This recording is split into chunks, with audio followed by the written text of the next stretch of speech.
Hello les amis, j'espère que vous allez bien. Une petite vidéo vite fait pendant que je suis en train de changer l'emplacement des poissons, changer l'eau, etc. Cet été, il m'est arrivé un truc, j'ai failli tout perdre. Alors c'était une erreur de ma part. Donc je vous explique ce qui m'est arrivé, comme ça peut-être ça pourra vous aider un jour si vous vous lancez là-dedans. Alors ce que j'ai fait cet été, cet été, on a eu l'été le plus chaud que j'ai jamais vu ici. Il y a eu des pics 47 degrés. Et j'avais changé de place les bacs comme ça, celui-là gros de 1000 litres. Je l'avais mis en plein soleil au printemps pour qu'il chauffe plus vite. Donc c'était un essai. Et l'eau, comme le plastique est noir, il a chauffé assez vite. Quand il a fait 47 degrés, l'eau est montée facilement à 38. Donc ce que j'ai fait, j'ai imaginé que il fallait que je refroidisse l'eau, parce que je sais qu'au-dessus de 40, ils peuvent mourir. Alors ce que j'ai fait, c'est que j'ai allumé le puits et j'ai mis le tuyau d'eau dedans pour mettre de l'eau fraîche, parce que l'eau qui sort du puits, elle sort vraiment très froide. Et j'ai laissé vraiment juste 2 minutes pour... je me suis dit, je vais rafraîchir l'eau.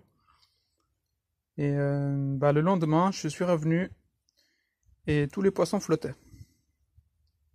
Alors, qu'est-ce qui s'est passé? Je pense qu'il s'est passé un choc thermique. Je pensais pas que juste 2 minutes d'eau très froide pourrait les affecter, mais oui. Donc je pense que quand l'eau est vraiment très chaude, si on veut changer l'eau, il faut aller graduellement, aussi du chaud au froid. Donc là, par exemple, là, je suis en train de les changer de bac. Donc j'ai eu de la chance, parce que le bac qui était test en plein soleil, j'avais mis que les mâles dedans. Donc les mâles, on les reconnaît, ils sont beaucoup plus grands que les femelles.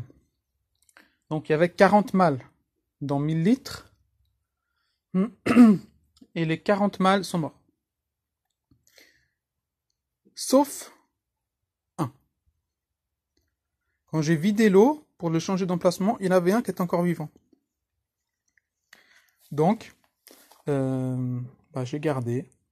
Et heureusement, j'avais encore quelques femelles dans un autre bac qui était plutôt dans un autre endroit à l'ombre. Et je l'ai mis avec les femelles. Et j'ai eu la belle surprise aujourd'hui de voir que j'ai déjà des bébés. Donc, je l'ai échappé belle. J'ai failli tout perdre parce que si je perdais tous les mâles, j'avais aucun moyen de les reproduire. Donc là, maintenant, ce qui me reste, c'est quelques femelles. On va voir si j'arrive à en prendre un. Là, bien là.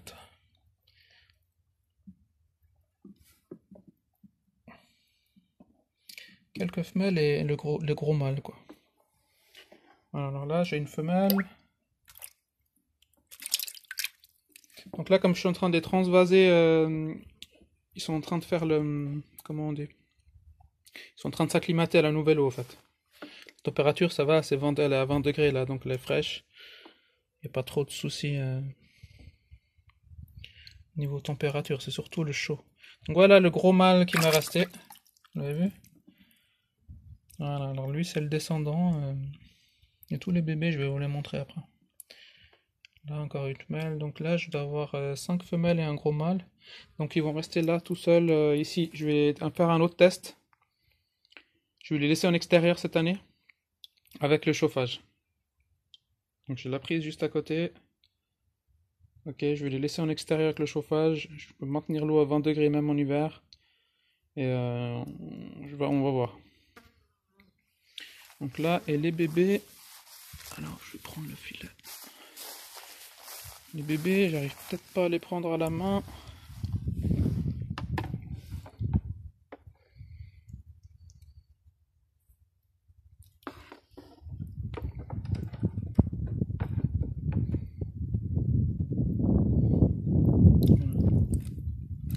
Voilà les petits, la future génération pour l'année prochaine. Donc je les ai pas comptés, mais il doit y en avoir entre 20 et 30. Donc le même procédé dans un autre bac. Ils vont s'acclimater à leur nouvelle eau. Et puis je vais aussi les laisser en extérieur à côté ici. Je les déplacerai dans le gros là. Je vais le vider et je vais le mettre ici. Voilà, alors ça c'est ce qui reste de tous les sédiments qu'il y a au fond qu'il y a eu cet été. Donc ça c'est ultra méga puissant au niveau engrais pour les plantes. Donc je vais les mettre celles qui vont moins bien pour leur donner un petit coup de boost. Je vais récupérer tous ces sédiments puis je vais arroser les plantes qui en ont besoin. Voilà. Alors il faut expérimenter, ma foi, des fois il y a des pertes, mais l'important c'est au moins toujours avoir un couple, un mâle et une femelle pour pouvoir recommencer l'année d'après. Jusqu'à ce qu'on trouve le bon moyen pour les cultiver soi-même. Moi, ce que je veux, c'est vraiment les faire en extérieur, sans que j'ai besoin de beaucoup m'en occuper. Donc j'essaie de trouver le meilleur endroit, moins ensoleillé, plus ensoleillé. Donc j'ai compris qu'en plein soleil, dans un bac noir, ça va pas. Mais l'année prochaine, je vais réessayer plus ou moins au même endroit, en plein soleil, mais dans une piscine bleue. Voilà, une piscine démontable. Donc ça devrait bien aller. J'ai vu des gens en Afrique qui font comme ça. Et c'est super. Donc voilà, si vous avez des questions, n'hésitez pas, à bientôt.